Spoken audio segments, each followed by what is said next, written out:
intended for mature, open-minded audiences only. If you are easily offended, we suggest you turn this wacky shit straight off. Just a fucking paycheck and some hours that I got to be somewhere else sound pretty fucking nice right now. I'm sure after everything you've been through. But the things I'm doing, pretty fucking fun. And if I can make a nickel off them, awesome. Just, it's tricky. Tricky. Tricky to rock around. When you got to rock around. But, for example, this week, just yesterday, I was in Ellensburg filming an interview with Mark Pickerel of the Screaming Trees. And I've known him for, I guess, almost 15 years now. Really should have him on the show if we do guests. I don't know. I feel like looking at the old show numbers and feedback that we've gotten from most overall shows, I feel like most of our listeners don't want us to have guests. This is not an uncommon thing. Like, there are a lot of podcasts that they don't do guests as a normal part of their shtick. For a while it was getting to be a normal part of our shtick, but I don't know. I don't know if our listeners are really interested in us having guests on to probe, if you will. Here's what I think. Mm-hmm. I think if there's somebody that we want to talk to and we make it work, just, not trying too hard to make it like a regular thing, then we should do it. Totally. Yeah, I agree. And we will, and when it works out. But the dude is a never-ending. It's a treasure trove of stories. He's the Kevin Bacon of, grunge, for a lack of a better word, I suppose, but just music in general, especially in the Pacific North. Does his dick have a lot of rules? I'm like, what? Pacific Northwest. You and your fucking Kevin Bacon, I swear. You show me one cell of footage where Kevin's Bacon is, I don't know, Christopher has this thing going, not way back, but definitely back to the old show. There was a span in the 90s, I swear to Christ, where every time Kevin Bacon was in a flick, hands down, his dick got a contract too. Like, it has its own agent. I don't know. It negotiates. It has parts, man. I've seen it more than I want to. More than a walk-on partner. Well, I can't swear that Kevin's Bacon has never made an appearance in a Kevin Bacon film, but I feel like wieners in movies are rare today. They were certainly rare at the height of his career. Going back to the, you never saw his bacon, cut loose in Footloose, and I don't know. I'd be shocked if there were a slew of Kevin Bacon penis appearances. Maybe one, maybe even two. Two would be a lot. Listen, think of how Here's an article from the Hollywood Reporter from 2005. Kevin Bacon is giving voice to what he perceives is a big problem in Hollywood today, an excess of female nudity in films and television relative to male nudity. It's not fair to actresses, and it's not fair to actors, because we want to be naked too. There's a whole fucking article about it. I'm going to send it your way. You read that before on the show. Did I? And I agree. I 100% agree. Look, I think there should be more dick, and I have no interest in seeing more dick, but I get it. I mean, it's totally unfair. HBO, because they hang dong in like every fucking show these days. It seems like. Yeah, doesn't that stand for hang? What's a B word for dick? I should have been sharper on that. Hung, but I got nothing. There's something in there. There's a joke in there. Yeah, you're right. HBO is on top of it. Kevin Bacon has to be begging to be on an HBO series if he isn't already, right? Think about it. Like, I remember, like, on, like the Skinamax, the show, like the Game of Thrones, the True Blood, stuff like that. Yeah, there's dick in those. The only movie that's even coming to my mind that I've seen anything like that, and I was kind of shocked, actually, was the movie with Jay Mewes, Jay and Silent Bob. Yeah. We see his. Yeah. So was it Clerks 2, or was it? No. It was what is it? Zack and Miri Make a Porno. There it is. Yeah. Do you actually see it? What? Oh yeah, you see Jason Mewes' dick like for an uncomfortably long amount of time. Yeah, that's funny. There was a story in the back end about that because it was a scene with him and God, it was Seth Rogen in the scene, but I think that Ben Affleck saw that movie and called Kevin Smith and he was like, "What was up with Jay Mewes jacking off before that scene?" And Kevin's like, "What are you talking about?" And he's like, "I've seen that kid's dick 11 times, and it's never looked that big. He was 2 pumps away from full liftoff." Yeah, well, you'd be silly not to. The coming up, he just came down. So he just like fucking busted a nut before he walked. That's funny. I've seen that movie, but only a couple of times, and it's been... blacked it out. All I remember are the R2-D2 balls. Which is still one of my favorite cinematic moments. You guys know Kevin Bacon was in a show called I Love Dick, right? Not surprising. It wouldn't be to Christopher. But it was his dick. Here's the thing. I know Kevin Bacon acts. I know he wants more dicks in movies. I just don't have proof that Kevin Bacon has had his dick in a slew of movies. Yeah. I don't have that information. I want it. I gotta find it for you. That's true. I wonder if Mr. Skin tracks male nudity as well as female nudity. I bet he does. Good question. I don't know. Yeah. Well, what if you're like an evil like genius and you just ran around like whipping your dick out on set, and it was Kevin Bacon? He just walked around all these movies and like in the background, where you seen like ghosts in the curtains and shit, on certain like taboo movies or whatever. It was just him and his dick. You know what would be amazing to me is if we did see Kevin's Bacon. I'm sorry, that joke never gets old of me. And it's like a tiny dick. Like usually when someone's all too excited to get their package out, it's because they got a package to show. No, for sure. I would really get behind. Okay. Not okay. What did you find? Okay. So I found an article about your fucking Google. Oh, you were on so many lists. Oh, you have. I fear that you are right. First, one of the sightings they reference in this article was Wild Things, the movie. Here's what they say. Much like Chris Pine, Kevin Bacon was unprepared for the reaction to his fully frontal nudity in guilty pleasure thriller Wild Things. The moment in question happens as Detective Durkett exits the shower, and it has absolutely nothing to do with the plot. And yet, ask someone about that movie, and it's probably the first thing they'll mention. Well, after the threesome in the pool.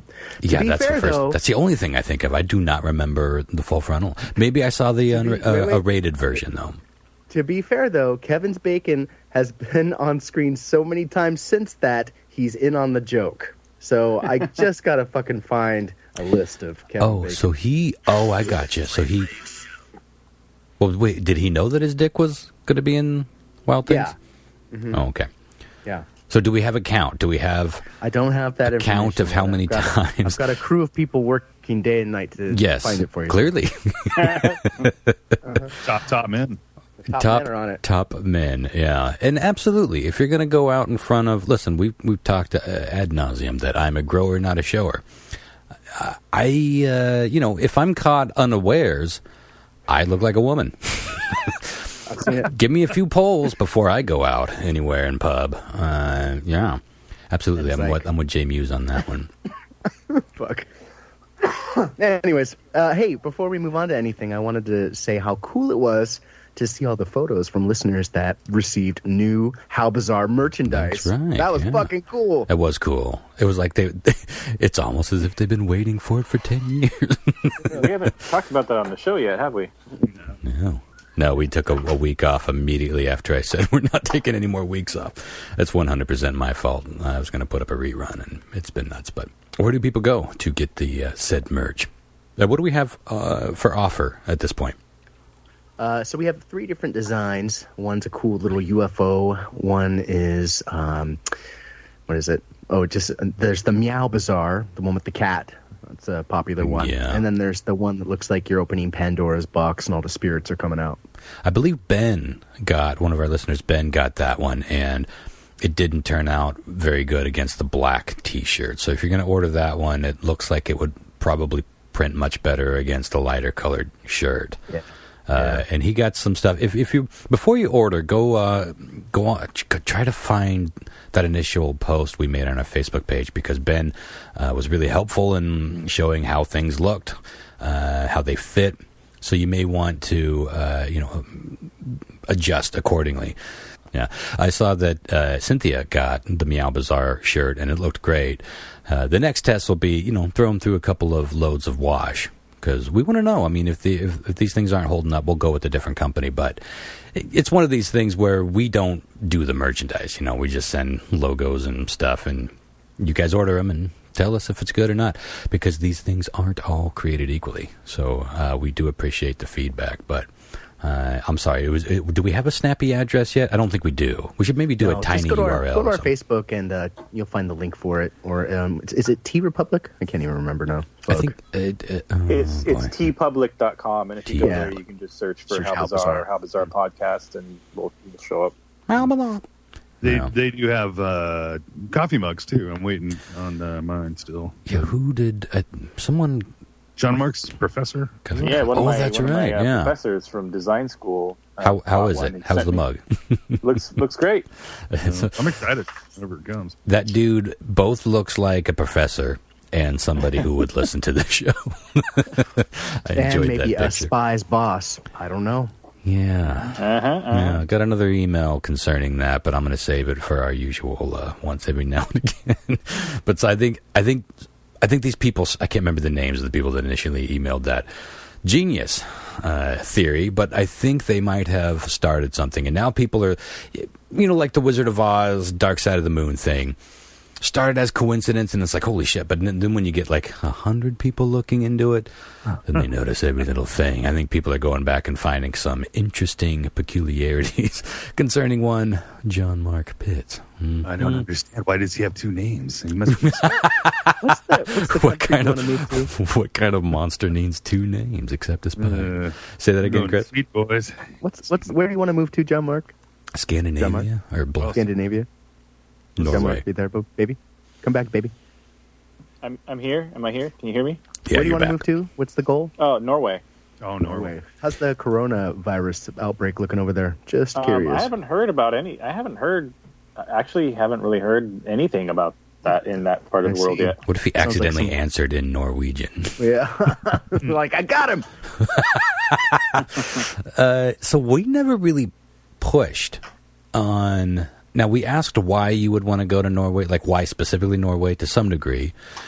You had a type of answer, I suppose, but you never really specified on what you meant by, if it's necessary or if shit hits the fan, then we can all head to Norway. Why? First of all, why is Norway your life raft, and what do you think is coming as an employee from Amazon, the real government?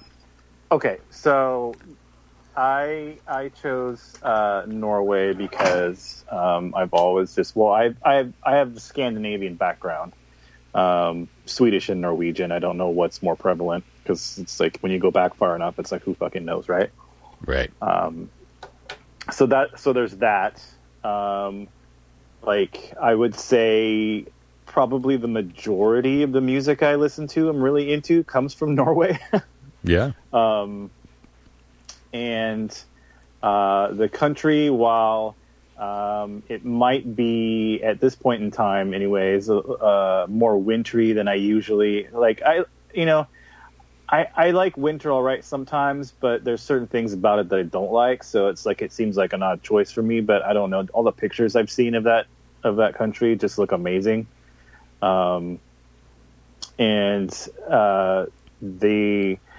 There's a very high standard of living there. There's healthcare, like, that you don't have to worry about, like, going broke. Yeah, good health.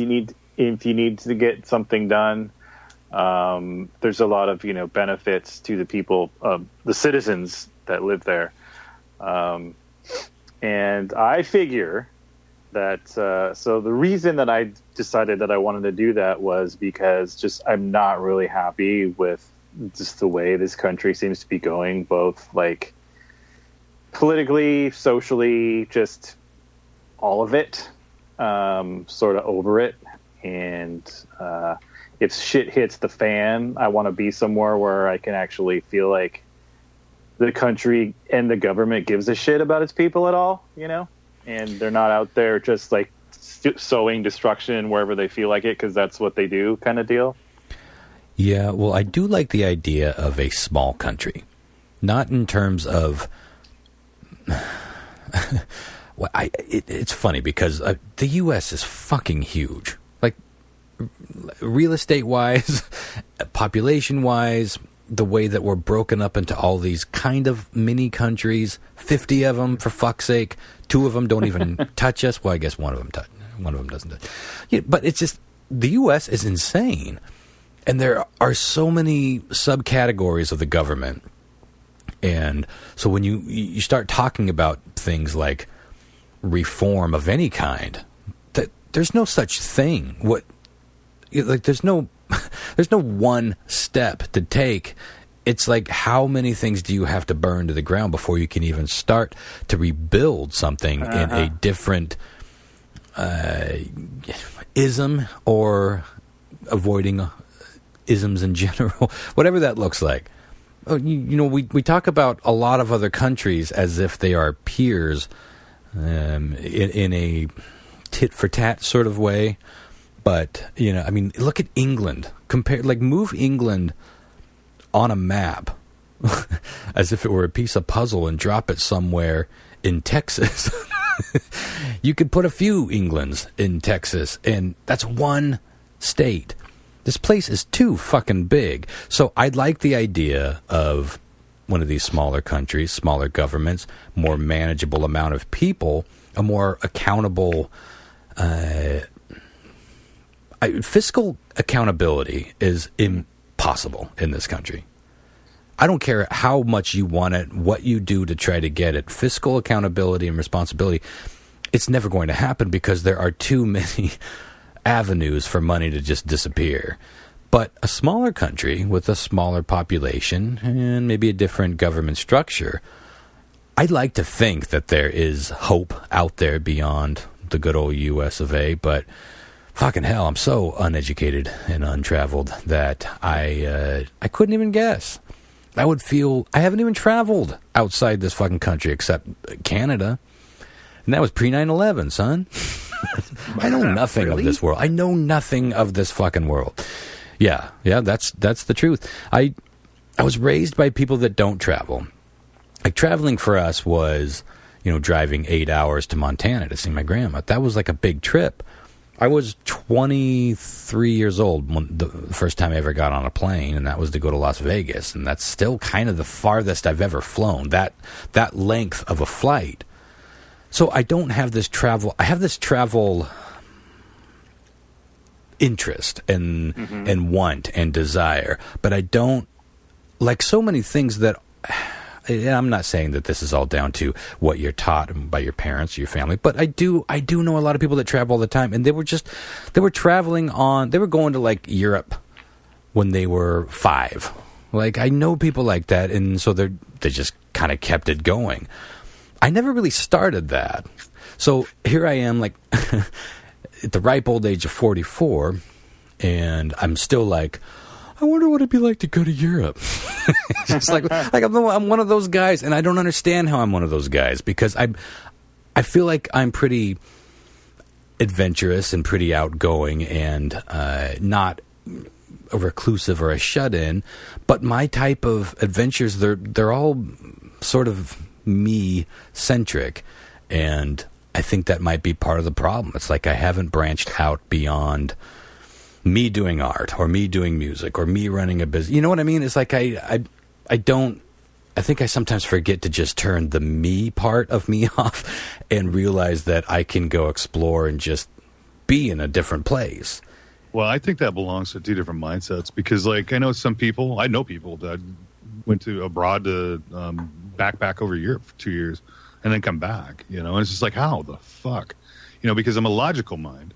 I'd work a job, to pay the bills, and then once your income comes in, there's a thing of saving money, and then there's a thing of just, hey, I'm gonna just fucking take off for 2 years, and sell all my shit and do it. It's a lot of commitment, but you have to drop everything. You know what I mean?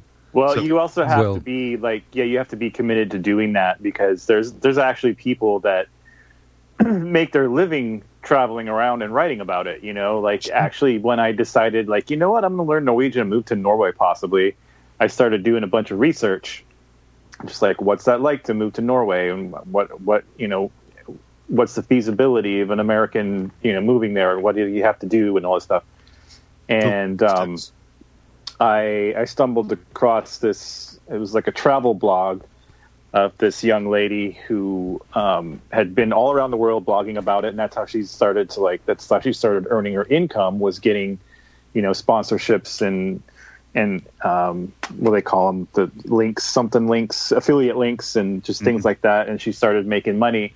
There's a few live streamers that do it just off her blog, but she ended up settling down in Norway because her mother was Norwegian, and so she decided that out of all the countries that she'd been to, which is 80 countries, she decided she wanted to settle down there, and so she's written extensively about traveling around in Norway and being an American in Norway and stuff like that. And so I found it really fascinating.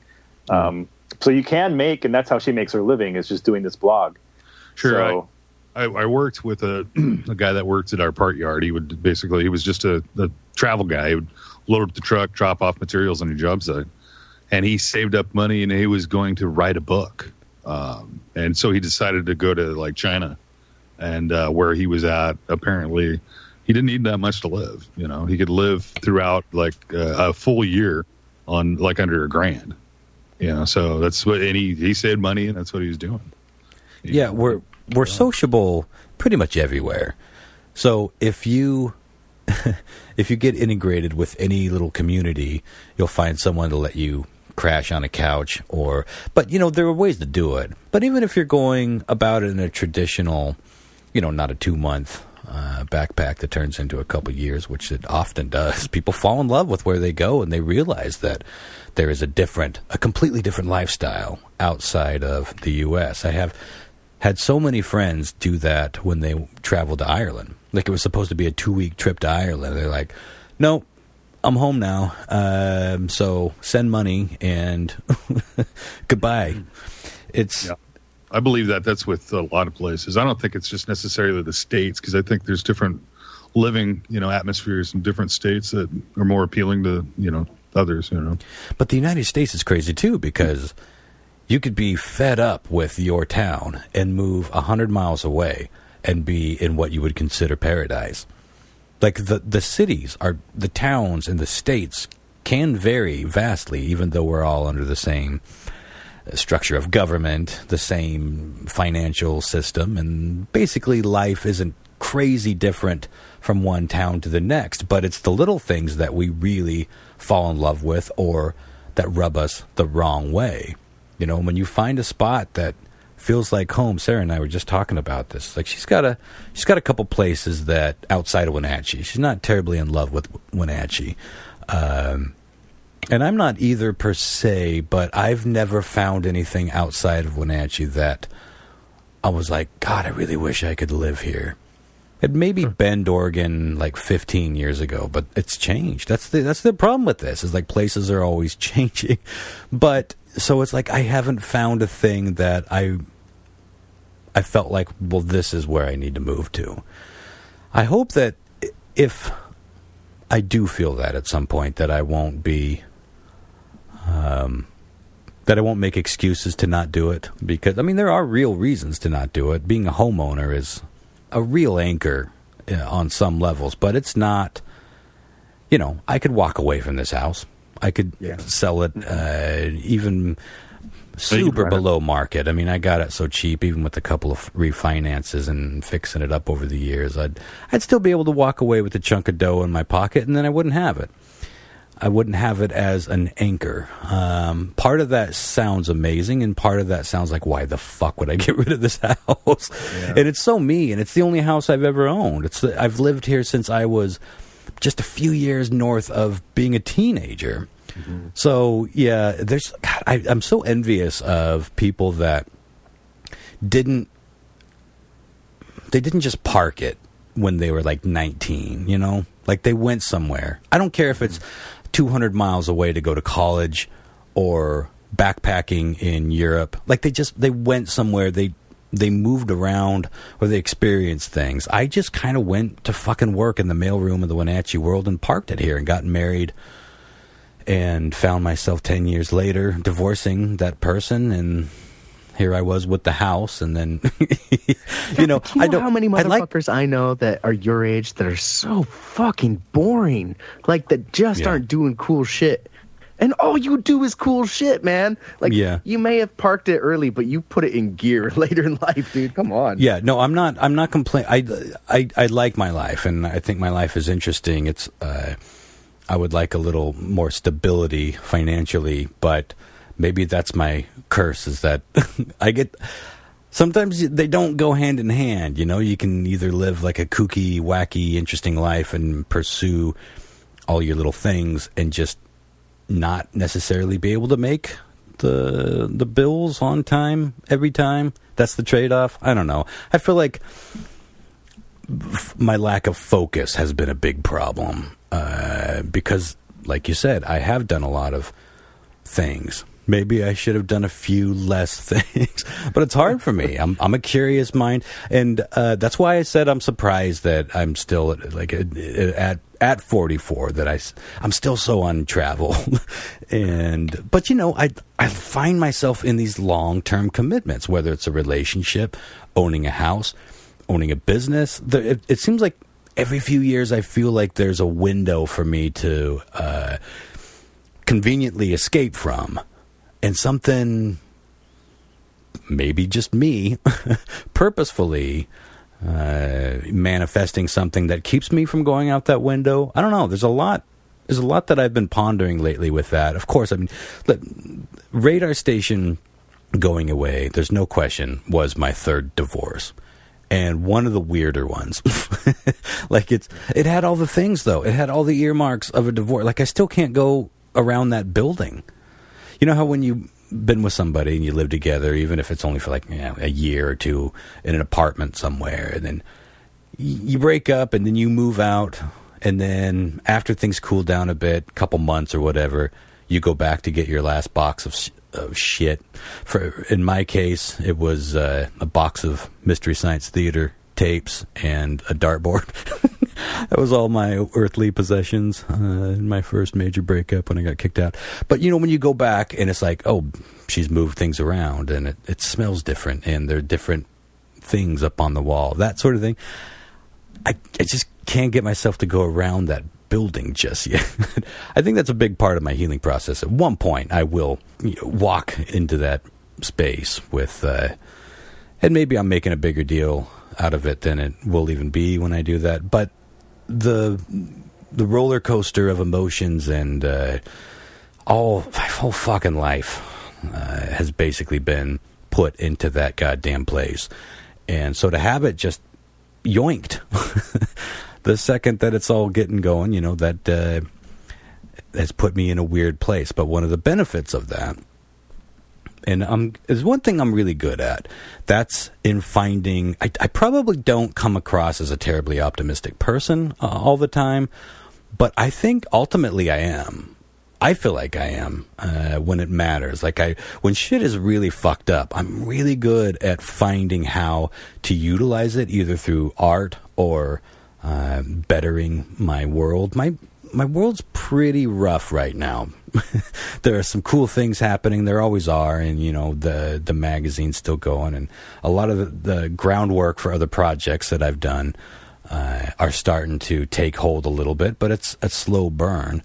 And so philosophically, I've been thinking a lot about where I've been, where I maybe could have. I don't want to use the word should have, because that implies regret. And I don't really regret a whole lot in my life. But I do sometimes wish that I had waited just a little bit before settling down. I think a lot of people say that, you know.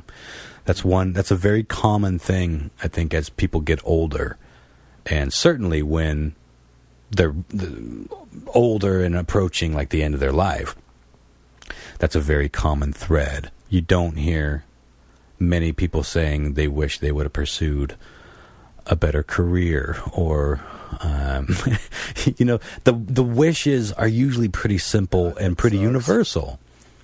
That's like, just makes you the biggest regret is not getting out and being crazy and having a good time when you're younger. Yeah. Oh. Yeah, and it's not that you can't do that a little later in life, but it's not quite the same. And I had a late bloom after my last divorce to some degree, and in some ways, but it's more about the path that it puts you on at a younger age. In the same way that, anyone who is suffering from anxiety, I tell them, and I'm having a conversation with them, I tell them the same thing. It's like, whatever you're afraid of and whatever really triggers you, run toward it.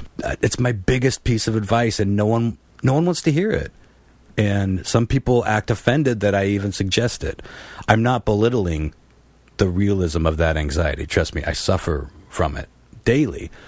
But I've been in that place where you run away from it, and then you think that you found, this is great. I can just work from home. I don't have to go out and deal with this.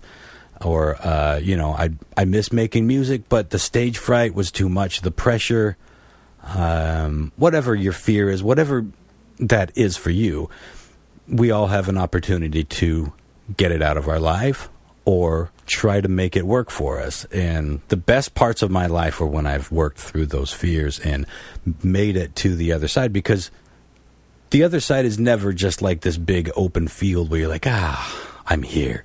It's just another fucking hurdle on the other side, but they're incremental. And that's the point, is like when you start off early in life, getting on a plane and going to a fucking foreign country by yourself with a couple friends, it doesn't matter. It's all courageous to me. Those are all big things to me. And I admire and envy people that do it and have done it. But if you do that early on, just think of all the other things that no longer seem like big stepping stones. They're like, I've been on my own backpacking through a foreign country. That's not a small thing. And I think there's those mental hurdles that you can get over and remind yourself, like, I've done this. I've done that thing, and I've done that thing. I can do this. You know what I mean? Even if it's not necessarily a literal thinking out in those terms. I don't know. I'm rambling a bit, I guess. But I do hesitate to use the word regret, but there's certainly things that I wish I'd been more bold with, because that's the perfect example. I let anxiety basically rob me of my late teens and early 20s. And no one's going to tell you that those, I would hope that not many people are going to tell you that those are your golden years. If those are your golden years, you're doing life wrong. But they could have been way better. They could have been so fucking better. What was giving you the most anxiety at that time in your life? I didn't even know what anxiety was, first of all. Like earlier on, I didn't know what it was. I thought I was losing my fucking mind. I mean, I genuinely thought that I was just going insane because I could not figure out why I threw up my breakfast every morning walking to school. I thought, well, first of all, I must be dying from stomach cancer. And then I'd go into that mindset. I had hypochondria, and then I didn't realize that I was a chronic hyperventilator, which keeps you at a really heightened state of that fight or flight thing. We did that meditation mini episode that I think is still available on the Patreon page. Maybe we put it out on the Tales from the Space Pod podcast at one point. But I walked you guys through some like very simple breathing exercises. That all came into my life like years later. Back then, nobody was talking about panic disorder. Nobody was talking about hyperventilation. Nobody was talking about anxieties and just panic and what that was. You can't walk into a room now without hearing people talking about it. It's so widespread and understood to some degree, although a lot of people are struggling with it. And I think that's because we live in a society where we're so afraid of giving people the impression that we don't think their mental illness or their issues, whatever level, however you want to phrase it for yourself, that we don't think it's serious. We're so afraid of that we, I think, pussyfoot around the manageable things too much. Like, there are differences. They're not all created equally. Even anxiety isn't created equally. Most anxiety, I think, can be addressed with breathing exercises and working through your shit. And I mean, like, facing your fears, because I lived as pretty much an agoraphobic for 5 or 6 years.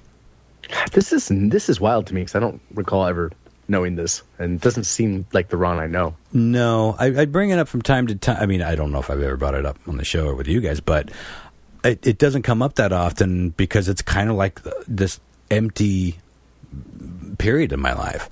Like, there are no memories. Not that I've blacked it out.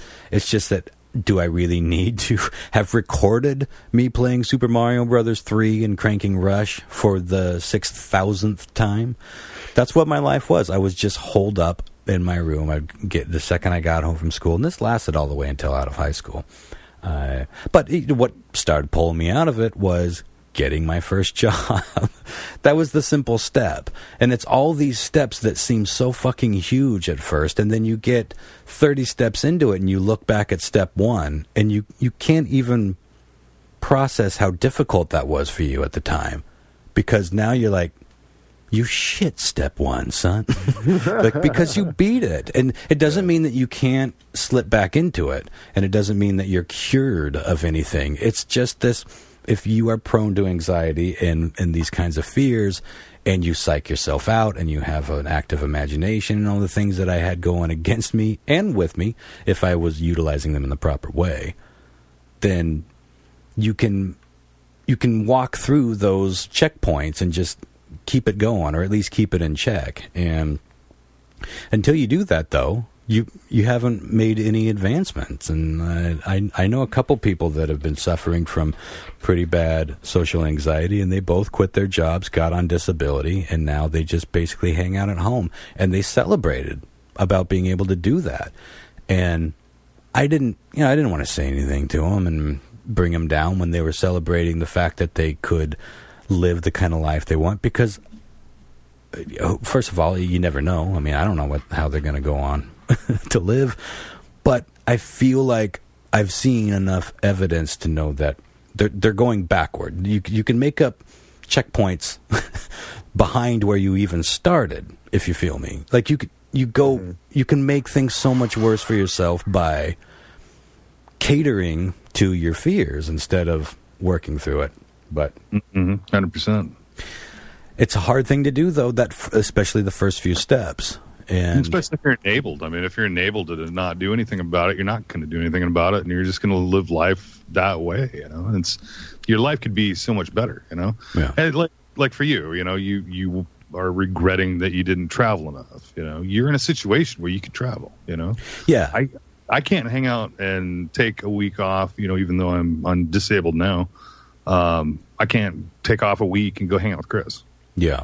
Because I need dialysis. Yeah. Unless I could find a facility over there, a DaVita over there that I could. I'm sure there is one. Fuck, man, that'd be fun. Well, that's what I'm saying. I mean, I have to make these plans. If I had to go to, if I wanted to go to Hawaii, say if I met a chick, we settled down and she wants to honeymoon in Hawaii, I have to take the time to make sure that there's a DaVita there. I sure like the way you say Hawaii. I do too. Hawaii. Like a dialysis cocktail. Mummy. Little tiki dialysis bar. It's got to exist. You can make it in a day. No, I know. Listen, trust me. I know that I have more freedom than a lot of people, and more even ability to do it. So you still have time. That's all. Yeah. As long as we're above ground, we have time to work through some of it. But it's anyway. I feel like it's there are probably people listening out there that are like, "What's the fucking big deal with traveling?" Probably because they started traveling at a younger age, or they just at one point it never occurred to them to be afraid of it. And I'm not saying that I was afraid of it. I just didn't get it. I mean, it's a type of fear. It's not like I'm afraid that I'm gonna get on a plane and I'm always afraid that I'm gonna get on a plane and crash. I think you're kind of crazy if you don't think about crashing when you're on a fucking airplane. They go high, don't they? They go so high. Whew. It drives me nuts just because I'm a photographer and I'd like to travel. I'd love to travel. I'd love to go to, fucking anywhere. Yeah. Well, am I correct in remembering you've never actually flown before? I've never flown. Never been in a plane. Entire life. Well, what would you say that anything has prevented you from getting on a plane, or is it just kind of how it's gone? Being untraveled. Literally. Well, that's kind of my situation. Is like it just didn't occur to me. It really didn't occur to me to buy a ticket. You know, the first airplane ticket I ever bought, the first 10 times I ever flew, whoever I was dating or married to booked all of that. And they said, hey, let's go do this and that. And you're like, okay, well. And they just did it. The very first plane ticket that I booked on my own was for the Dude Bro Party Massacre guys. Oh my 3 God. years ago for WenCon. That was the first time I'd ever booked a flight. Yeah. Wow. Yeah. So, and I was terrified. I was like, who the fuck? And it was even stranger because I was booking it for someone else. And it was last minute. It was a miscommunication. I thought the paper was going to pay for them. I ended up having to pay about $1,500 out of my own pocket because it was like 2 days before the event. And for those of you who don't know, if you wait until the very last minute to book a flight, they jack them fucking rates up, which is bullshit. I mean, if there's a seat, there's a seat, right? Come on. Yeah. Yeah. Anyway, don't wait to work through your fears, and don't, unless you really, really, absolutely are 100% positive you can't function in society. Don't step back into your house and just crawl into a cave, because at some point you're going to be looking at that fucking calendar, and you're going to be looking at all the candles on this year's birthday cake and thinking, what have I done? How many times have I played Super Mario 3? I should not know every word to every Boston song. Really? Time flies by when you got nothing to do. And let me tell you what, dude, it's a lot harder to walk through that doorway, man, when it's been wide open the whole time. Yeah. You have to take the time to walk through it, you know, and it's difficult, especially if you're being held down and being empowered not to, you know what I mean? If somebody's paying you to sit on your ass, you're not going to get up. There's so many adventures out there. And, you know, when I started eking out into the real world for the first time in like my mid-20s, I was shocked with how many little mini adventures there were just in any fucking day. And so on one hand, I'm kind of thankful for being stuck for so long, because getting unstuck was like seeing the world. I guess, you know, someone who's had terrible vision their whole life finally getting glasses so they could actually see the leaves on the tree instead of just giant green bushes on top of these twigs. And so I felt like the world was so magical, even on the most mundane ways. And it coincided with about the time that I started getting into writing. And that's why I think I have so much fun writing mundane, playing around with dialogue. Because taking like mundane conversations and just making them wacky, I think that all came from this weird age of discovery in wackiness that could happen just going down to the supermarket. Although I do have an inordinately large amount of supermarket-related stories. I have a question. Doesn't make me feel cool. Writing. Yeah. So when you write dialogue, do you have like a plan in mind about what the characters are going to be talking about, or you just kind of like start writing a sentence and then kind of freeform it, see what happens? Do you ever do the thought bubble theory, where you just do one giant like thought bubble and then just bubble out outside of it? I don't. I think that would be a great exercise if you're stuck. I don't get stuck. I don't have writer's block ever. Sometimes I sit and I'm like, oh, I just used the same word 3 times. What's like a synonym for, but we got the sources for that. No, I don't write like that. I do tend to write to just see where it goes. Like just start writing and see where it goes. No, and that's true whether I'm writing fictional dialogue or, one of the columns for the Comet magazine, or like, right now I'm working on a mini Screaming Trees documentary based on my interview with Mark Pickerel that we started the show talking about, and there's a little bit of narration in between. I love coming up with that shit because it is a dance between you want to narrate it, but you don't want it to be about you. You know, you don't want to. You want to be somewhere between like what Anthony Bourdain did with his shows, where he made brilliant and beautiful points, but it was never about, hey, look at me, I'm this guy doing all these amazing things. It was like just an eloquent. What's funny that those are easily fucked up. Eloquent and elegant. And they both kind of mean the same thing. It's an elegant way of shining a spotlight onto a thing or somebody else. But you got to do it creatively and colorfully. But especially when I was doing dialogue for movies, you just pretend that you're sitting there with your friends. You know, you set yourself up for jokes, as you do, you know, as we do on the podcast. You know, it's just like, it's all a volley. But your mind can only think so far ahead. So you sort of think in a natural progression as if you're having a conversation with other people. It's a really weird thing that happens, but it's fun because that kind of writing, when you don't outline, and I got nothing against outlining, and definitely I'll have structures in certain points in the map that I want to get to when I'm writing, but I don't try to do that too often because I want it to go where it goes, and I want to be. When you do it that way, you kind of get to experience it as the reader gets to experience it. Like, I don't know what's going to happen on the next page. I haven't written it yet. I think Stephen King writes a lot that way. Some people don't. Some people like outline every little thing, and then they try to get flowery with the actual dialogue. But that seems like a horrible way to write to me. Why are you asking, Spy? Why do you want to know my writing skills? Mm-hmm. Well, that was 40 minutes of... Why won't the roster travel? But that's fair because I didn't have anything planned for the show tonight. Well, I mean, what about you guys? We joke that we're neither traveled nor educated. John Mark has been out of the country many times, lived out of the country many times, but Lyle's never been on a plane. Christopher, where are you at? You know, it's a huge area of contention for me as well. And I actually decided that I am going to take a solo trip this year. I'm going to go to New York. Wow. Well, that feeds right exactly into what we were just talking about. Yeah. I would like to travel abroad, but, I don't have a travel partner per se. I mean, Logan's too small I don't think I'm ready to take him on a trip like that quite yet. Not your first big one. No. Yeah. So I'm going to go, I think I'm going to go in late summer or early fall, and I'm going to maybe spend a week out in New York. That's solo. Exciting. That's actually a big, that's another reason, like, I don't know, I've never traveled by myself, so. What do you have? I'm definitely going to do every single stupid touristy thing I've ever seen. I think it's fair, especially in New York. you gotta do the touristy shit in New York, at least the first time. The Smithsonian's there, isn't it? Yeah. The Statue of Liberty, the flag building. Yeah.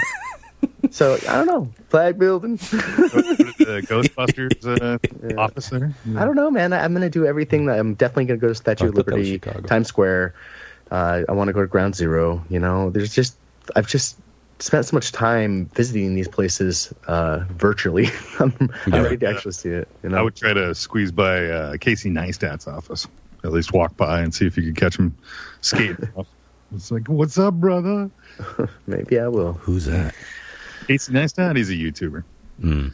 He actually lives in California now, so. Yeah. Good luck then, huh? Well, he still has this in New York. It's going to be a long New York trip. Yeah, but that's how I felt when I went to Area 51. It's like I'd seen all those sites so many times, on the internet and in books, and heard about it, and then there they were. And, yeah, New York is probably, it's got to be like the most iconic city on planet Earth, right? I mean, is it like 6 billion people in a fucking small little chunk of land? Yes. Awesome. What is it? 7? Well, L.A. is 7 million. What is New York? Must be like closer to 10, I think. Yeah. Huh. I don't know. Because L.A. is the second biggest, and I think there's 6 group. or 7 million. Yeah, that's right. We don't even own a map. Yeah, New York will be the first time I ever made it to Europe. The Thanos River over there. Well, I like the idea of you traveling to New York by yourself. You know what I like even better? Me showing up on day 3 and we take New York together. Oh my God. And we film it every day. We do a daily vlog. How bizarre. Christopher and Ron, still uneducated. I love that so much. All right. Well, yeah, whatever it is, just fucking do it, man. All we know is that we have this one life. That's the one thing that has always been certain in my brain. It's like, I don't care what's next. What we know is this is what we have. And what if it is all? And even if it's not, what if it's not all there is, but it's all you get of this place? And that's still kind of a sad thought, to know that how much of it you're never going to see and how much you're never going to do. But not so sad that you shouldn't just get on it. Yeah. It doesn't have to be travel either. It's a huge growing opportunity, because if you don't do it, you never will. And to be able to, even I could say it because my life was altered, to the point where I didn't know if I was going to live to see the next day. Yeah. Still kind of like that. But it gives me hope to get up and do things. You know what I mean? Yeah. I've already got hike plans for doing the enchantments that I want to do as soon as the weather turns, where it gets a little bit warmer. These are things I'm going to do, Well, speaking of doing something with your life, there are people out there working tirelessly on devices that will cure you. Sure. Like exactly what you have, exactly your issues. There are people that have dedicated their lives, their personal lives, to, first of all, going through college, then university, then doctorate, whatever they have achieved, and then working in whatever field they have, because that is a passion of them. Maybe they had a parent that died from kidney disease, or maybe they knew somebody, or maybe they just felt like this is something that we should fucking fix, and they're out there tirelessly working on fixing it. And well, it's a huge epidemic, and a lot of people don't even talk. And then if I wasn't going through it, you wouldn't even hear about it. But like, it's increasing in its rates quite a bit. I mean, they've built a facility here in the valley, and I want to say 7 years ago they built one on the east side, and it's predominantly full time. I've watched 3 people leave the facility, and it probably, like I said, probably passed. And it's just, every month somebody new comes in. It's. I wonder if it's on the rise so much because of all the shit that we put into our bodies. I mean, that's like the most obvious thing, but there's got to be something else going on, right? Is it on the rise, or it's just medical technology catching up, and we're able to have these centers more? Yeah, could be. Well, no, I mean, that's kind of, I don't know. That's a shady, scammy fucking area in itself. Well, that's what's really heartbreaking about the medical shit is like, we all know how many people were trying to make the electric car happen way before it ever did. And then, we've seen proof that cars can run completely off water. They're not, you're not going to look super tough climbing your mountain passes anytime soon, but they run off fucking water. There's so many evidence, guys. So many stories that seem pretty credible where these things were squashed because the powers that be didn't want you to stop buying oil-based things, and the powers that be in certain medical industries don't want you cured. Well, it's another thing for small countries, I would hope. It wasn't even that long ago. I think it was in the 90s that if you were in a situation like where I'm at, they would let you die. They just would not give you dialysis. Dialysis was basically meant for people that were rich, and if you could afford it. And I think we broke it down where it was like $1,500 every time I went in. And it's confidential information. Every time. And you're at 3 or 4 times a week? 1,000 a day. Yeah. So if you do the math on that, one person, like a month, remember at the fucking Lollapalooza, it was like $66,000 for a month. No. Think about that. Now think about how many people are in there. You think of 30, 40 people in that facility in a two spurt fucking thing. How much money do you think that revenue is? Yeah. And then think about it. Actually think about it. I don't want to, because it's depressing and terrifying, because I know. Think would fit, that would buy me a chair that I could take home and sit in and do my shit at home. Yeah. for $60,000. You know what I mean? Yeah. So it's a sketchy kind of thing. I don't know. Yeah, there's a lot. There's a lot to life. We've got fucking philosophy. It's funny, I had a list of philosophical questions I was going to ask you guys tonight because I didn't have time to get a real topic on board. But we just, we done covered a whole hour on philosophical things naturally. That's because we missed a week. I feel good about it. Well, it's been a while since we just shot the shit. But I got some news stories. Yeah, let's pick your, well, you got how many? 2? I just do, yeah. Yeah, let's You're do quick. 2. Let's go ahead and do that, and then we'll go into Christopher's got something special for us now. Oh boy, I just shifted into that second glass of whiskey. Oh damn! I wish I could have one. Man, it's been so long since I drank. Yeah, I know. Sorry. That's a boast. This one kind of fits in the whole category of kind of what I was going through anyway. There's a woman that was, she's 61 years old, and she's diagnosed with a bad liver, right? And so she's going through all these, and she's from Pennsylvania. And she's been on this liver transplant list for a long, long time, and they denied her. The doctors denied her. They said, "I'm sorry, ma'am, we can't give you a liver because you have alcohol in your urine." And she was like, "I don't drink. There's no way this is feasible." And so they had to go actually do some physical tests on this lady. And she, throughout the process of letting her diabetes go so far that the tests, her bladder was acting like a brewery. It was creating alcohol in her fucking in her bladder, and she was passing. There's a bitch I can go down on and get drunk on at the same time. Exactly, dude. Wow, I've been waiting for this my whole life. Well, because I mean, there's things like streamers are selling their bathwater, you know, and like so, like this lady could actually like physically sell it urine for alcohol. So what is this a problem? It is. I mean, I could. Is this a problem? Is there a cure for? There's quote unquote tests specifically found out no traces of glycol. What is it? It's some kind of phosphate. The two substances that combine to make alcohol. There were no signs of urethane in her blood. So technically, she's physically okay. You know what I mean? So like once she gets her diabetes under control and stuff like that, it'll quit producing the shit that's causing her to basically process alcohol in her bladder. Yeah. So that actually puts her on a list because, I mean, at the time, the doctors were like, no, you're an alcoholic. You can't have this. Same with me. I can't do anything. I could breathe air and I could drink water, and that's it. I can't do anything. I can't smoke. I can't do pot. I can't fucking drink. I can't do shit because of the fear that I might get taken off a kidney list.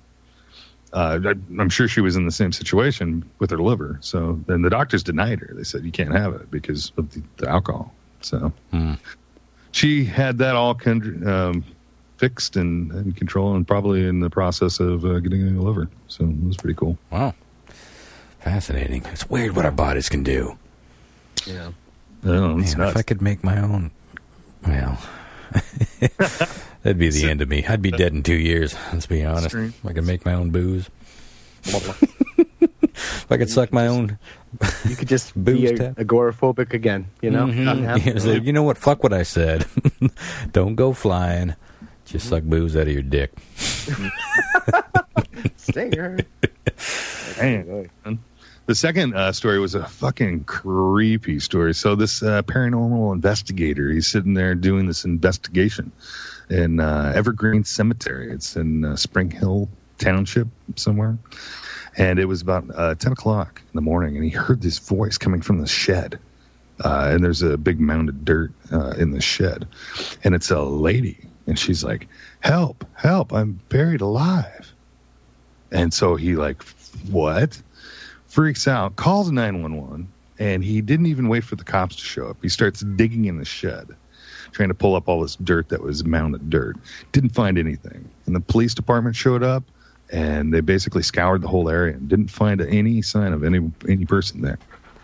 So he basically heard this voice coming from the shed that didn't exist because he had time to start digging in this mounded dirt to try to free her out, and there was nobody. Yeah, the police went through the scene and made sure that there was nobody buried there. That would be something that would stick with you, right? Like if you genuinely thought you heard that, to the point where you're actually digging to try to rescue somebody. How do you let that go? Yeah, maybe you could have saved someone. You don't right. know. I mean, talk about regret. Like, ooh, should I have kept digging? Was I 3 inches shy? The screams he heard was help, help! I'm buried alive. Those are the what he heard. That poor bastard. Right. Yeah. Well. To this day, they haven't found anybody. Anybody? They didn't find anybody. What's the creepiest thing you could think of off the top of your head to hear a disembodied voice utter to you? That's up there. That's definitely up there. Help! I'm buried alive. Yeah. What about he's gonna kill me again? Ooh, again. Yeah. But at least that points you in the direction that she's dead. Yeah. When you played those EVPs for me on that road trip, I'll never forget hearing that guy say that the creepiest thing he ever heard was a child saying, "I haven't eaten today." Oh, yeah. Yeah. The children ones are always the creepiest. They're like, I'm cold and I don't know where I am. Oof. We were out in the middle of nowhere when we were listening to that shit. That was a great time to listen to EVPs. Where the fuck were we coming back from?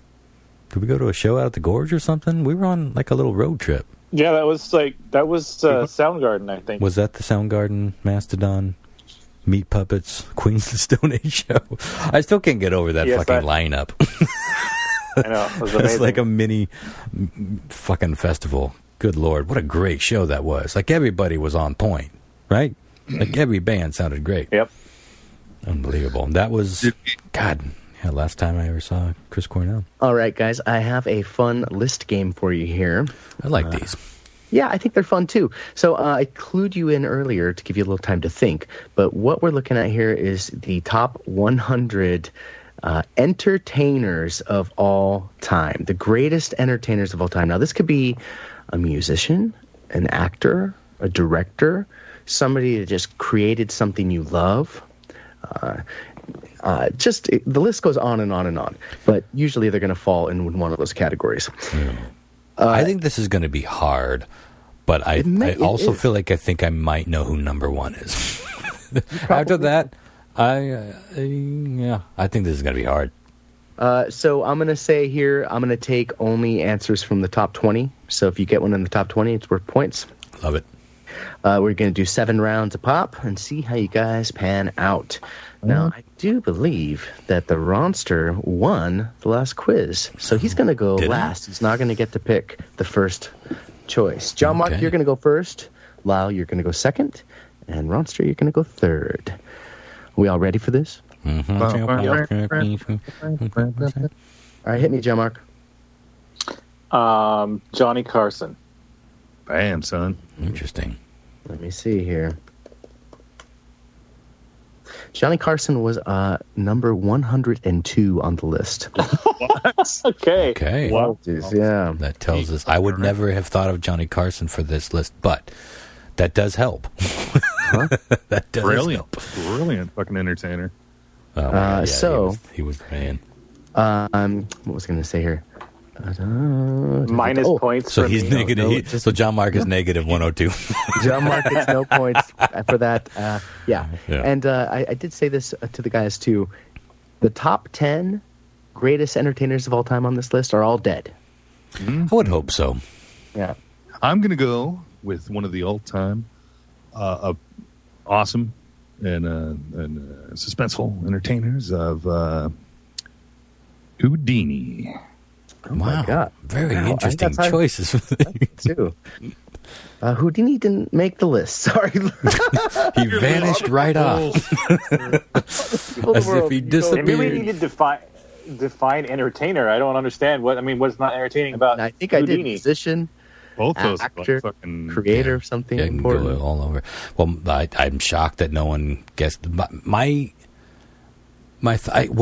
first of all, do we know when this list was gathered? 2020. It was done by I gotta imagine that Freddie Mercury has got to be high.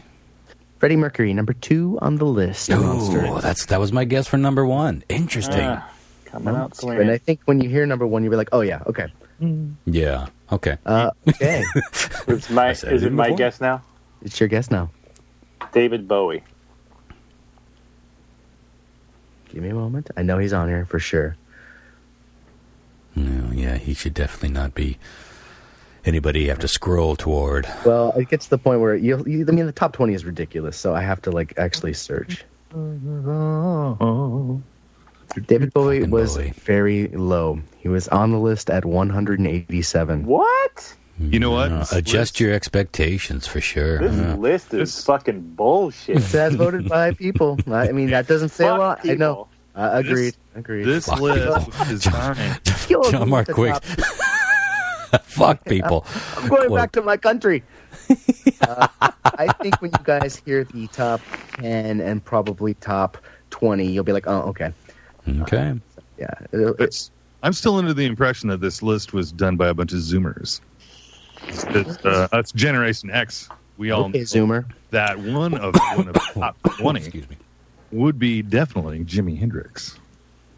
He is number 120. I think you guys are thinking too much. Yeah. 165. Like what you want it to be or what you would say.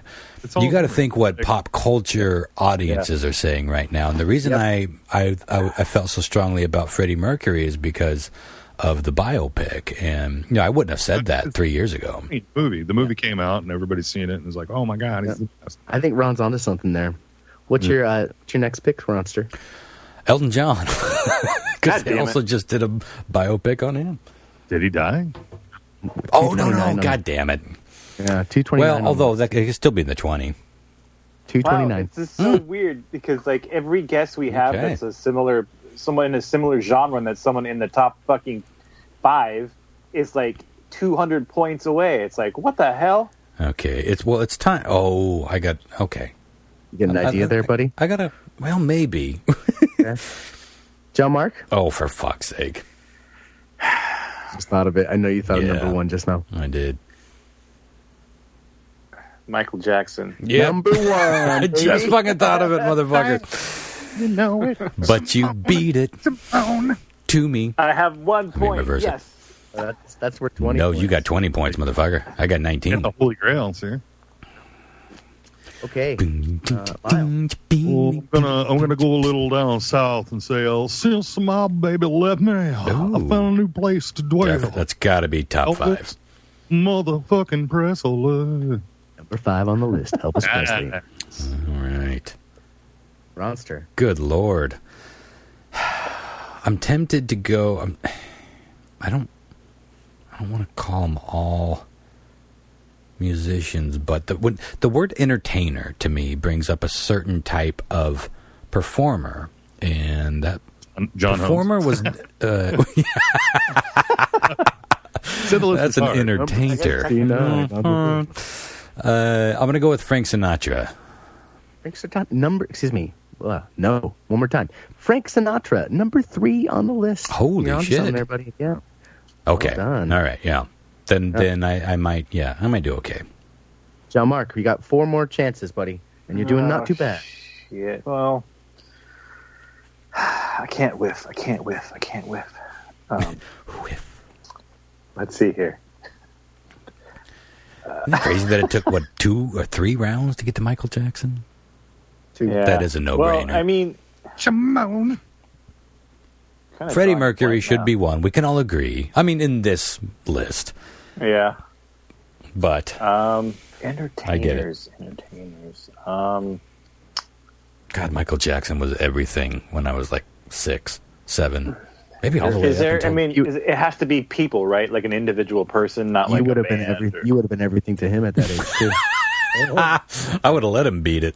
I'm just saying that right now. That's not appropriate. God damn it, Ron. That's making me... It has to be a person, right? Not a band or a group of people. He Correct. said artists, bands. Entertainers.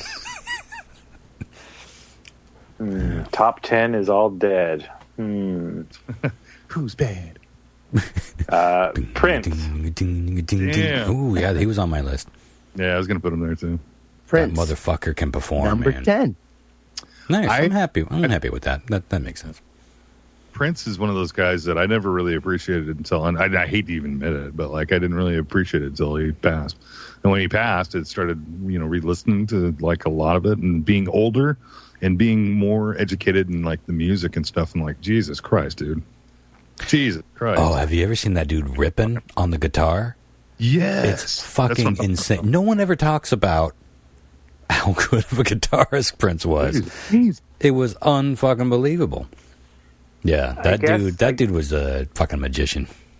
I guess he played a show here, I want to say it was like the Showbox or something, and it was like super like guitar heavy, where basically he just played like amazing Solos. psychedelic soul guitar funk for like 2 hours or something. I'd watch it.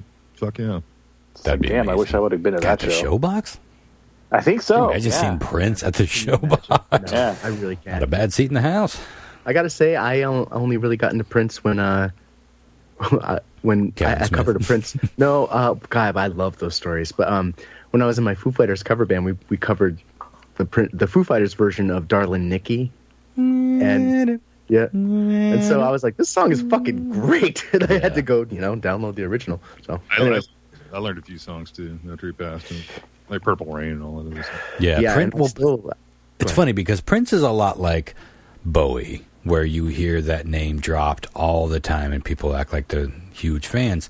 But then when you start talking to them, like Bowie especially, is like they almost know. I think 3 songs, maybe. They could probably name 3 songs. And then they all, I love all the albums. Like, nobody loves all the Bowie albums. This is a fucking tell. But, yeah. Again, a lot of people that tried to get into Bowie, much like Prince, they just didn't get it. But after the fact, they're going back and discovering, the stuff outside of Major Tom and, Modern Love and Golden Years or whatever, the 5 songs that they play on the radio over and over and over again, and discovering things like Station to Station. But Black Star, good Lord. Anyone who's curious about how fucking dynamic and eclectic David Bowie was, listen to his last official album. Apparently there's another posthumous album coming out soon. But Black Star, that's the album that he worked on when he knew he was dying. That is poignant enough. But the fucking freak out artistic, that dude was almost 70 and just making some of the coolest shit 4 years ago or 3 years ago. God, how long has it been? Anyway, all right, so where are we at? Is it my turn? No, let's see. It is Lyle's turn.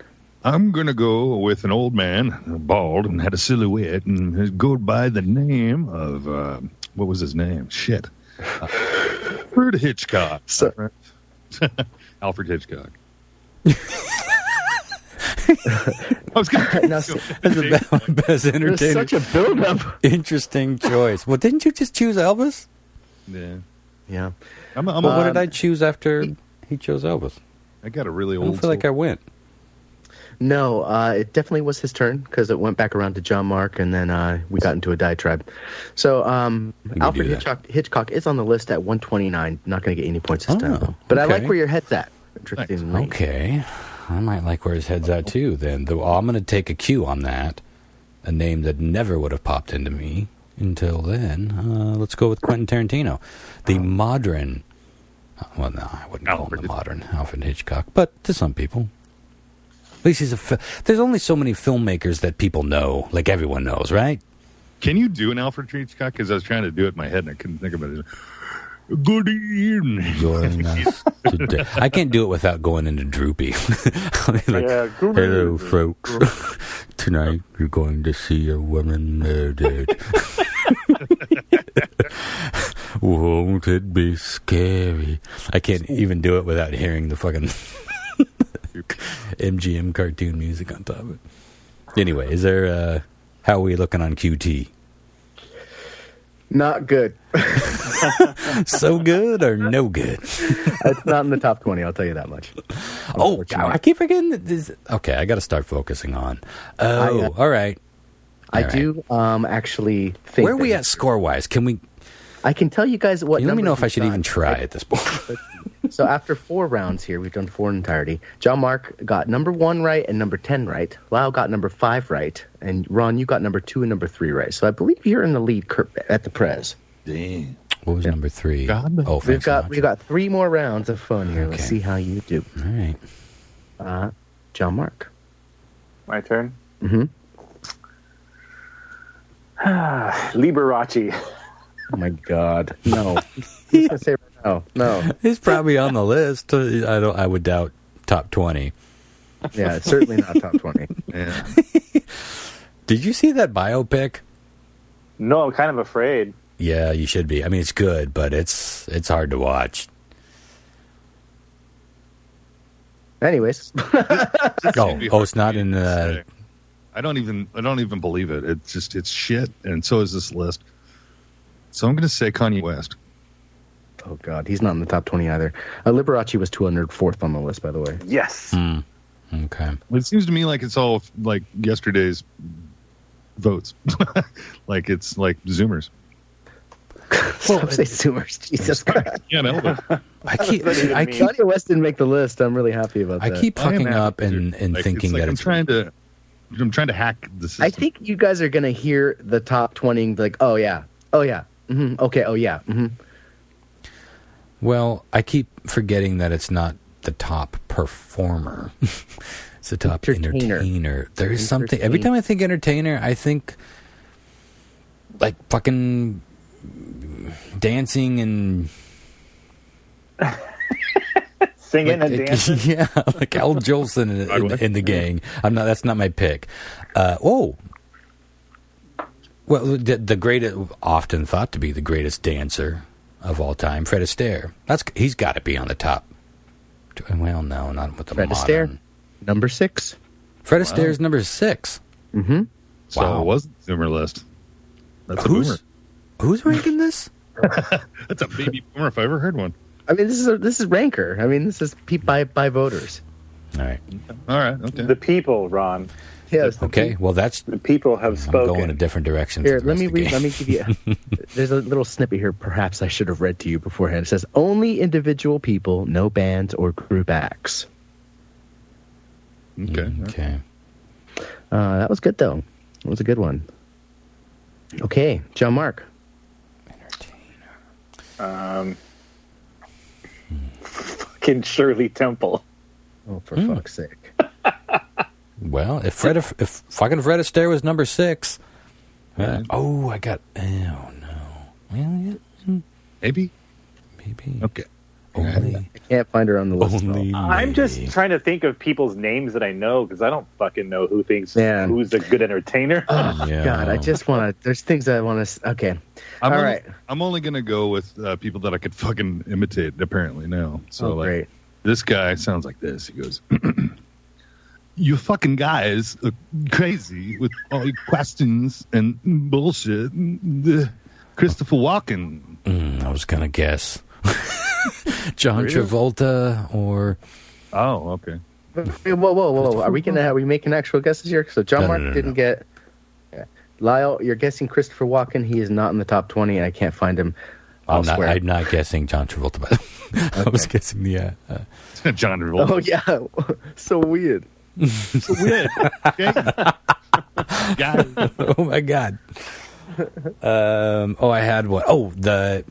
In his time, after his time, this man was thought to be the great entertainer. I think that might have even been his moniker, Charlie fucking Chaplin. Number 9 on the list. Okay, I'm figuring this fucking list out. I'm making this list my bitch. I mean, with consent. About when you I thought about Charlie Chaplin. All right, we're going to do one more round here. John Mark. I'm feeling better about things.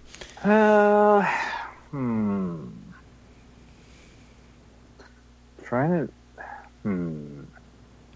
Entertainer. It's a specific word. It is a specific word. There's a couple on here you can be like, holy shit. Like, doesn't fit the mold of where you guys are placing, but make you go, holy crap! Yeah, absolutely. Elizabeth Taylor. Good.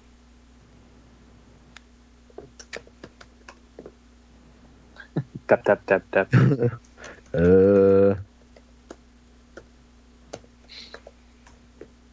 Nothing. I thought it was a good guess though. Lyle. Oh dear Lord. So you said Johnny Carson? Oh, I did, yeah. God, I can't believe it's not even on the list.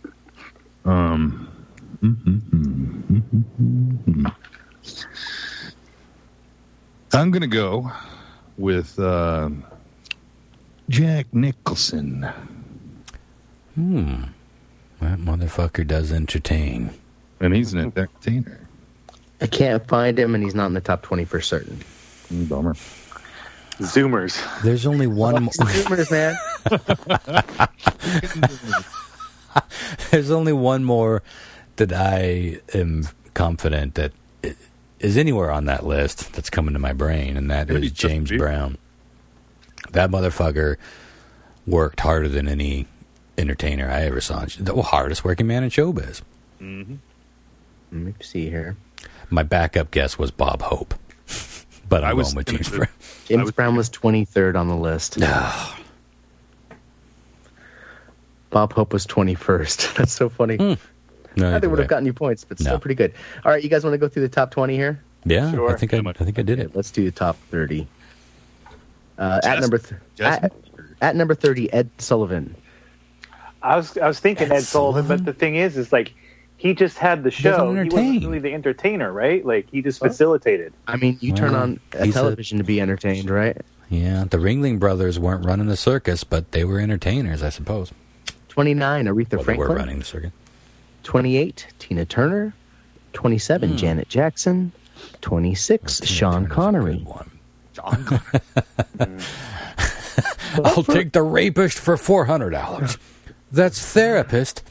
It's one of my favorite SNL bits. At 25, Ella Fitzgerald.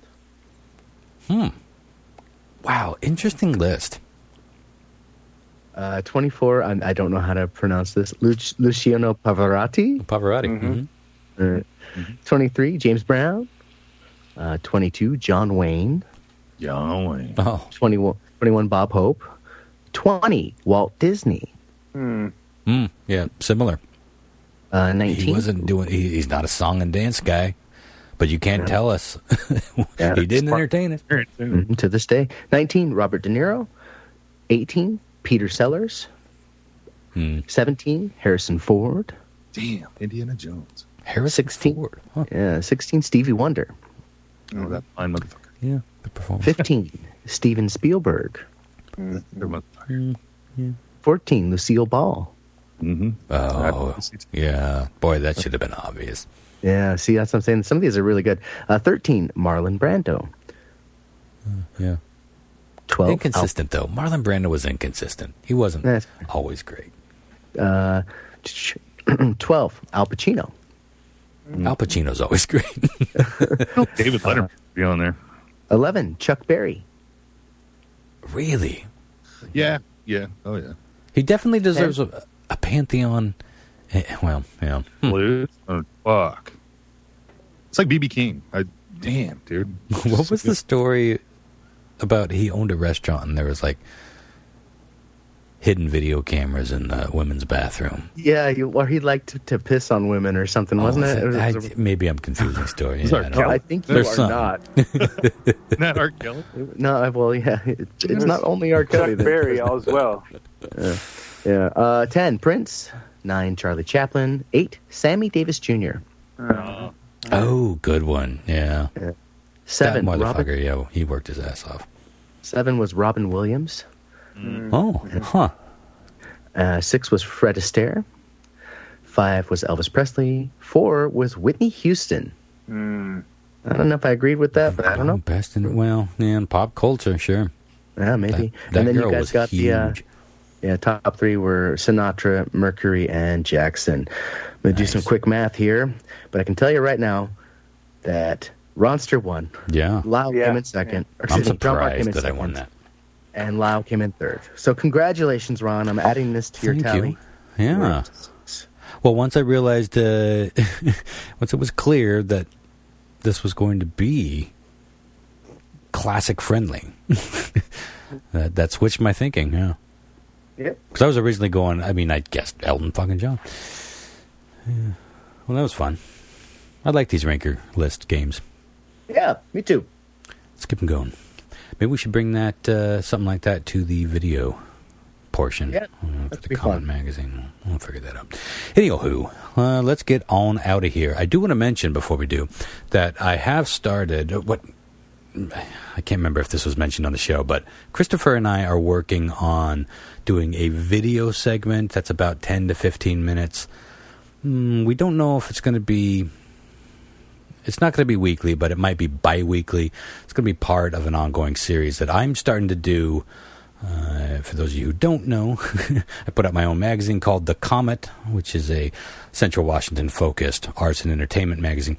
Just started a YouTube channel where I'm going to be doing peripheral video, like mini documentaries, features, that sort of thing. Just put one up on the Radar Dames Burlesque group that I highly recommend you take a peek at. I know we've talked about it from time to time on the show. There's also some good footage of the golden days of Radar Station in there, and narrated and edited by yours truly. You can take a look at that I guess if you just go to the Facebook page, I'll post a link to it, the channel. I don't know if it works. I suppose if you go to youtube.com/The Comet Magazine, maybe that'll come up.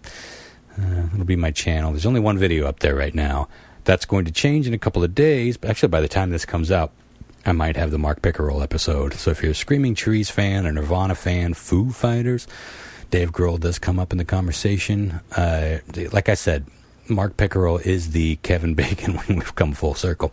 The Kevin Bacon of the 90s alt rock world. The dude has played with, recorded with, or done other things with just about everybody you've ever respected in that entire industry.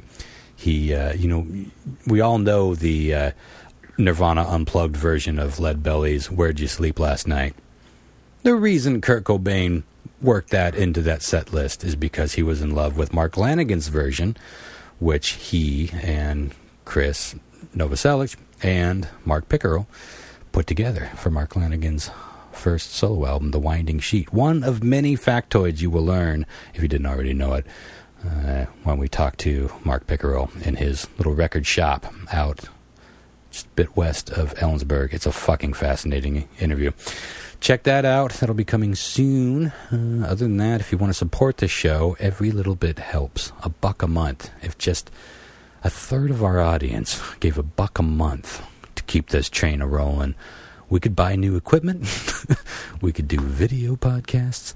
We could do so much more. I promise we would use it. But it's got to be there before we use it.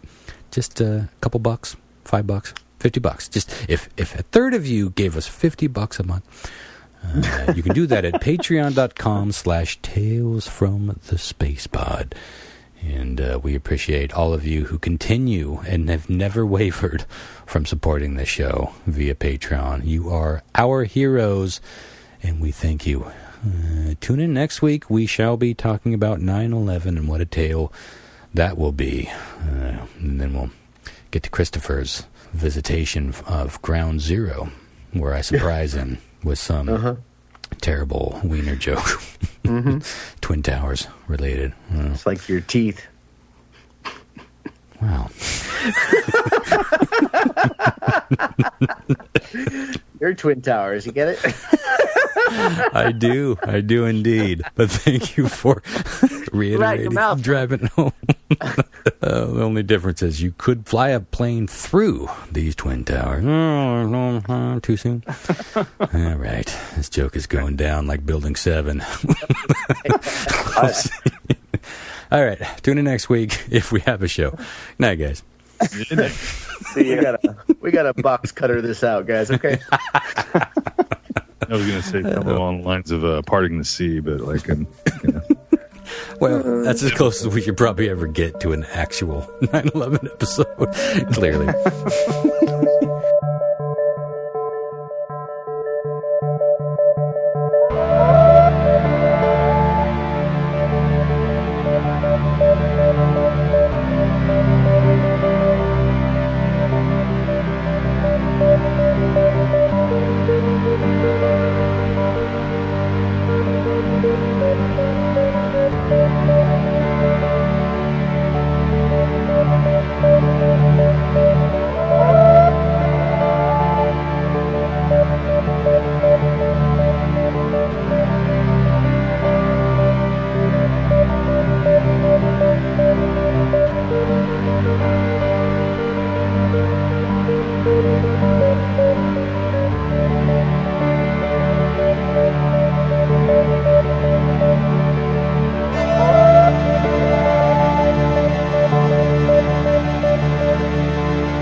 in her bladder, and she was passing. There's a bitch I can go down on and get drunk on at the same time.